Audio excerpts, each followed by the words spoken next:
রাসূলুল্লাহ সাল্লাল্লাহু আলাইহি ওয়াসাল্লাম বলেছেন, যখন কোনো নারী 5 ওয়াক্ত নামাজ আদায় করবে, রমজানের রোজা পালন করবে, নিজের ইজ্জত আবরুর সতীত্বের হেফাজত করবে এবং তার স্বামীর আনুগত্য করবে, তখন তাকে বলা হবে জান্নাতের যে দরজা দিয়ে চাও তুমি জান্নাতে প্রবেশ করো।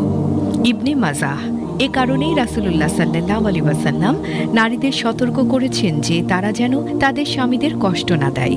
হাদিসে এসেছে, হযরত মুয়াজ ইবনে জাবাল রাদিয়াল্লাহু তাআলা আনহু বর্ণনা করেছেন, রাসূলুল্লাহ সাল্লাল্লাহু আলাইহি ওয়াসাল্লাম বলেছেন, কোন নারী তার স্বামীকে যখনই এই দুনিয়ায় কষ্ট দেয়, তখন জান্নাতের হুরাইন তথা ডাগর চোখ বিশিষ্ট সুন্দরী হুরদের মধ্য থেকে তার স্ত্রীকে বলে, তাকে কষ্ট দিও না, আল্লাহ তোমাকে ধ্বংস করুন, নাউজুবিল্লাহ। সে তো তোমার কাছে একজন আগন্তুক মাত্র, অচিরেই সে তোমাকে ছেড়ে আমাদের মাঝে চলে আসবে। তিরমিজি। সুতরাং নারীদের উচিত হাদিসে ঘোষিত সহজ 4টি আমল